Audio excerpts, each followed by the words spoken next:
আজি question number 9 সাদৃশ্যমূলক অনুমানৰ মূল্য নিৰ্ণয় কৰিবলৈ হ'লে গ্ৰহণ কৰিবলগীয়া যিকোনো দুটা নিয়ম উপযুক্ত উদাহৰণসহ চমুকৈ ব্যাখ্যা কৰা। এই কুৱেশ্যনটোৰ এনসাৰটো দি দিছোঁ।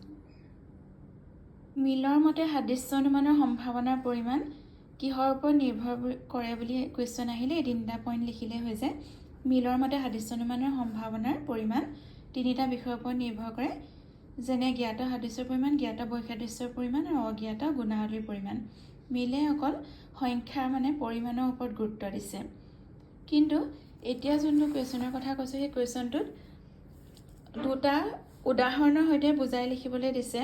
সাদৃশ্য অনুমানৰ মূল্য নিৰ্ণয় কৰিবলৈ হ'লে আমি কোনকেইটা নিয়ম পালন কৰিব লাগিব। তিনিটা নিয়ম আছে, এই তিনিটা নিয়মৰ ভিতৰত দুটা লিখিবলৈ আহিছে, গতিকে প্ৰথম দুটা লিখিলেই ভাল হয়। NCERT বুকৰ পেজ নম্বৰ 18ত আছে। জ্ঞাত সাদৃশ্য থকা গুণবিলাকৰ পৰিমাণ আৰু গুৰুত্ব যিমানেই বেছি হ'ব, সাদৃশ্য অনুমানৰ সম্ভাৱনাও সিমানেই বেছি হ'ব। ইয়াত উদাহৰণটো এইটো দিব লাগিব। উদাহৰণসহ ব্যাখ্যা কৰা বুলি আহিছে কুৱেশ্যনটোত। সাদৃশ্যমূলক অনুমানৰ মূল্য নিৰ্ণয় কৰিবলৈ হ'লে গ্ৰহণ কৰিবলগীয়া যিকোনো দুটা নিয়ম উপযুক্ত উদাহৰণসহ চমুকৈ ব্যাখ্যা কৰা। গতিকে উদাহৰণ তোমালোকে এইটো লিখিব লাগিব। পৃথিৱী আৰু মংগল গ্ৰহৰ মাজত কেইবাটাও গুৰুত্বপূৰ্ণ বিষয়ত সাদৃশ্য আছে। দুয়োটাই পৃথিৱী আৰু মংগল দুয়োটাই সূৰ্যক প্ৰদক্ষিণ কৰে। দুয়োটাতে মাটি, পানী, বায়ু আৰু পৰিমিত তাপ আছে। পৃথিৱীত জীৱ জন্তু থকা দেখি মংগল গ্ৰহতো জীৱ জন্তু থকা বুলি অনুমান কৰিলে ইয়াৰ সম্ভাৱনা যথেষ্ট পৰিমাণে বেছি হ'ব, কাৰণ মাটি, পানী, বায়ু, উত্তাপ আদি জীৱৰ অস্তিত্বৰ বাবে অপৰিহাৰ্য। আৰু মংগল গ্ৰহত মাটি, পানী, বায়ু আছে, গতিকে মংগল গ্ৰহত জীৱ থাকিব পাৰে বুলি কৰা অনুমানটোৰ সম্ভাৱনাৰ পৰিমাণটো বাঢ়ি যাব, মূল্যটো বাঢ়ি যাব গতিকে এটা পইণ্ট এইটো লিখিব লাগিব। আৰু ছেকেণ্ড পইণ্টটো জ্ঞাত বৈসাদৃশ্য থকা গুণবিলাকৰ পৰিমাণ আৰু গুৰুত্ব যিমানেই বেছি হ'ব, সাদৃশ্য অনুমানৰ সম্ভাৱনাও সিমানেই কম হ'ব। বৈসাদৃশ্য পাৰ্থক্য, দুটা বস্তুৰ মাজত যিহেতু সাদৃশ্যৰ ওপৰত নিৰ্ভৰ কৰি পেলাই এটা সিদ্ধান্ত উলিওৱা হয় সাদৃশ্য অনুমানত। দুটা বস্তুৰ মাজত থকা বৈসাদৃশ্য গুণবিলাকৰ পৰিমাণ আৰু যদি গুৰুত্ব বাঢ়ি যায়, তেতিয়াহ'লে সাদৃশ্য অনুমানৰ সম্ভাৱনাটো কমি যাব। ইয়াত উদাহৰণ এইটো লিখিব লাগিব। পৃথিৱী আৰু চন্দ্ৰৰ মাজত বহু বিষয়ত বৈসাদৃশ্য আছে, পাৰ্থক্য আছে, আৰু এই বৈসাদৃশ্যসমূহ বহু গুৰুত্বপূৰ্ণ, যেনে চন্দ্ৰত বায়ুমণ্ডল নাই, চন্দ্ৰপৃষ্ঠ অসমান আদি। তথাপিও যদি দুই এটা বিষয়ত সাদৃশ্য লক্ষ্য কৰি অনুমান কৰা হয় যে যিহেতু পৃথিৱীত জীৱ জন্তু আছে, গতিকে চন্দ্ৰতো জীৱ জন্তু আছে, তেনেহ'লে এই সাদৃশ্য অনুমানৰ সম্ভাৱনাও কম হ'ব। আৰু যদি সাদৃশ্য অনুমানৰ মূল্য লিখিবলৈ আহে দুটা বুলি উল্লেখ কৰি নিদিয়ে, তেতিয়াহ'লে 3 নম্বৰটো তোমালোকে লিখিব লাগিব। NCERT বুকৰ পেজ নম্বৰ 19ত আছে। জ্ঞাত গুণসমূহৰ তুলনাত অজ্ঞাত গুণসমূহৰ পৰিমাণ যিমানেই বেছি হ'ব, সাদৃশ্য অনুমানৰ সম্ভাৱনাও সিমানেই কম হ'ব। জ্ঞাত জনা গুণসমূহৰ তুলনাত যদি অজ্ঞাত গুণসমূহৰ পৰিমাণ বেছি হয়, নজনা কিছুমান গুণ থাকে, সেই গুণবিলাকৰ পৰিমাণ যদি বেছি হৈ যায়, তেতিয়াহ'লে সাদৃশ্য অনুমানৰ সাদৃশ্যৰ ভিত্তিত আমি যোনটো সিদ্ধান্ত উলিয়াম সেই সিদ্ধান্তৰ সম্ভাৱনা মূল্যটো কমি যাব। জ্ঞাত সাদৃশ্য থকা গুণবিলাকৰ পৰিমাণ আৰু গুৰুত্ব যিমানেই বেছি হ'ব, সাদৃশ্য অনুমানৰ সম্ভাৱনাও সিমানেই বেছি হ'ব। এই পইণ্টটো যদি সাদৃশ্য থকা গুণবিলাকৰ পৰিমাণ আৰু গুৰুত্ব বাঢ়ি যায়, তেতিয়াহ'লে সাদৃশ্য অনুমানৰ সম্ভাৱনাও বাঢ়ি যায়। এই পইণ্টটো চিম্বলিক এক্সাম্পলৰ এনেকৈ বুজিব পাৰি। মই বুজিবৰ কাৰণে এইটো দেখাই দিছোঁ, কিন্তু এইটো পৰীক্ষাত লিখিব নালাগে, এক্সামত লিখিব নালাগে। ইয়াত সাদৃশ্যৰ ভিত্তিত এটা সিদ্ধান্ত উলিওৱা হয়। A আৰু B দুটা বস্তু, সাদৃশ্য অনুমানত মাত্ৰ দুটা বস্তুৰ মাজত সাদৃশ্যৰ ওপৰত নিৰ্ভৰ কৰি এটা সিদ্ধান্ত উলিওৱা হয়। গতিকে A আৰু B দুটা বস্তু ল'লোঁ। Aত XYZ আছে, Bটো XYZ আছে। Aত OPQ আছে, Bটো OPQ আছে।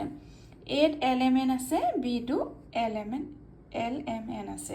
গতিকে ইয়াত দুটা বস্তুৰ মাজত সাদৃশ্য সংখ্যা বহুত আছে, চিমিলাৰিটি বহুত আছে। এত আমি এক্সট্ৰা এটা কোৱালিটি দেখিলোঁ, বেলেগ এটা গুণ দেখিলোঁ, এত ভি গুণটো আছে, ভি কোৱালিটিটো আছে। গতিকে যিহেতু ইহঁত দুটাৰ মাজত ইমানেই সাদৃশ্য আছে, পৰিমাণতো কোৱান্টিটিটো বহুত আছে আৰু ইম্পৰ্টেঞ্চো আছে, পৰিমাণতো আছে, গুৰুত্বটো বহুত বেছি আছে। গতিকে এত যিহেতু এক্সট্ৰা এটা ভি কোৱালিটি আছে, গতিকে আমি বিত অনুমান কৰিলোঁ যে ভি গুণটো, বিটো ভি গুণটো আছে। এই সিদ্ধান্তটো উলিয়ালোঁ, বিটো ভি গুণটো আছে। ইয়াৰ এই মূল্যটো ইয়াৰ বাঢ়ি যাব।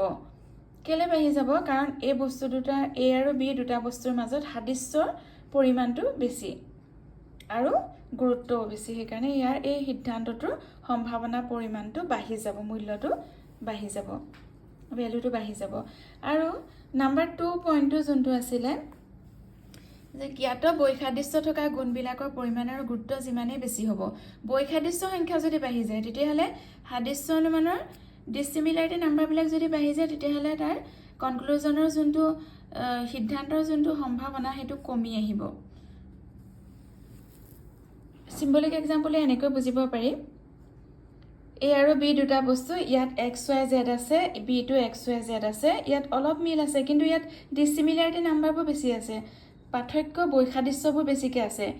ইয়াত আছে এম ভি এন, ইয়াত আছে পি কিউ আৰ ভি, ইয়াতে এন অ' এছ আছে, গতিকে বেলেগ বেলেগ আছে। সেইকাৰণে এত এটা আমি এক্সট্ৰা কোৱালিটি দেখিলোঁ যে ইয়াত টি কোৱালিটিটো আছে। তাৰ পৰা আমি অনুমান যদি কৰোঁ যে বিটো টি গুণটো আছে, তেতিয়াহ'লে তাৰ মূল্যটো কমি যাব। কাৰণ ইয়াত দুই এটা ক্ষেত্ৰত মিল থাকিলেও ইয়াত বৈসাদৃশ্যৰ পৰিমাণবোৰ বেছিকৈ আছে, কাৰণ ইয়াত পি কিউ আৰ আছে, ইয়াত পি কিউ আৰ নাই, মানে ডিছিমিলাৰিটিটো বেছিকৈ আছে। গতিকে বৈসাদৃশ্যৰ পৰিমাণ দুটা বস্তুৰ মাজত যেতিয়া বাঢ়ি যাব তেতিয়াহ'লে তাৰ মূল্যটো কমি যাব, আৰু সাদৃশ্যৰ পৰিমাণ যেতিয়া বাঢ়ি যাব তেতিয়া তাৰ সিদ্ধান্তৰ মানে কনক্লুজনটোৰ ভেলুটো বাঢ়ি যাব। চিমিলাৰিটি বাঢ়িলে ভেলুটো বাঢ়ি যাব, আৰু ডিছিমিলাৰিটি যদি বাঢ়ি যায় তেতিয়াহ'লে ভেলুটো কমি যাব। এইকেইটা এক্সামত লিখিব নালাগে, চিম্বলিক এক্সাম্পল, মই খালি বুজিবৰ কাৰণে দিলোঁ। ভেলু অফ এনালজি মানে সাদৃশ্য অনুমানৰ মূল্য মানে আমি কি বুজোঁ? ইয়াৰ যোনটো সিদ্ধান্ত পাওঁ সাদৃশ্যৰ ওপৰত নিৰ্ভৰ কৰি পেলাই। এনালজিকেল আৰ্গুমেণ্টৰ গ্ৰাউণ্ডটো হৈছে চিমিলাৰিটি অৰ ৰিজেম্বলেঞ্চ। এই সাদৃশ্যৰ ভিত্তিত যোনটো আমি কনক্লুজন সিদ্ধান্তটো পাওঁ, সেই সিদ্ধান্তটোৰ মূল্যটো কিমান? এ আৰু বি দুটা বস্তু, এ আৰু বি দুটা বস্তুৰ মাজত সাদৃশ্যৰ ওপৰত নিৰ্ভৰ কৰি কিছুমান এক্স ৱাই জেড আছে, ইয়াতো এক্স ৱাই জেড আছে, ইয়াত এলিমেণ্ট আছে, ইয়াতো এলিমেণ্ট আছে, এ আৰু বি দুটা বস্তু, গতিকে এত এক্সট্ৰা এটা কোৱালিটি আছে ভি, আৰু বিটো ভি গুণটো আছে বুলি আমি যে অনুমান কৰিলোঁ, ইয়াৰ মূল্যটো কিমান আছে। গতিকে সেইটোৱে আমি আচলতে সিদ্ধান্তটোৰ মূল্যটো উলিয়াওঁ। চাৰ্টেইন নে আনচাৰ্টেইন, মানে নিশ্চিত নে অনিশ্চিত। ইংলিছ মিডিয়ামৰ পেজ নাম্বাৰ 15ত আছে, the value or strength of an analogical argument depends on the following rules.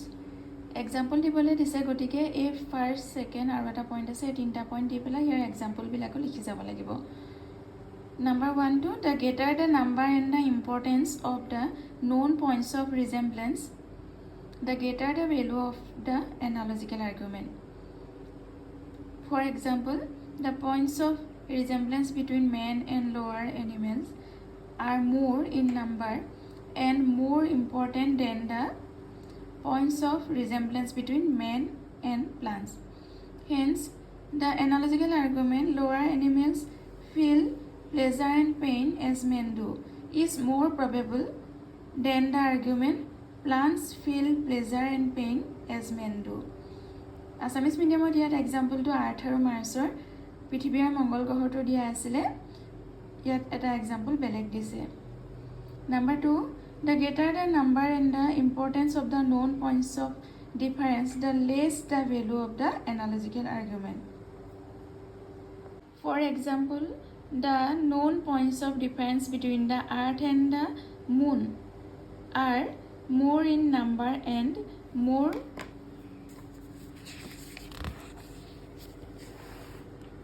important than the points of difference between the earth and Mars. The moon has no atmosphere. That is, the moon has no atmosphere, while air is an indispensable condition of life on the earth. The absence of air is an important point of difference. Hence, the analogical argument the moon is inhabited like the earth is less probable than the argument Mars is inhabited like the earth. Third point is the greater the number of unknown points as compared with the number of known points, the less the value of the analogical argument.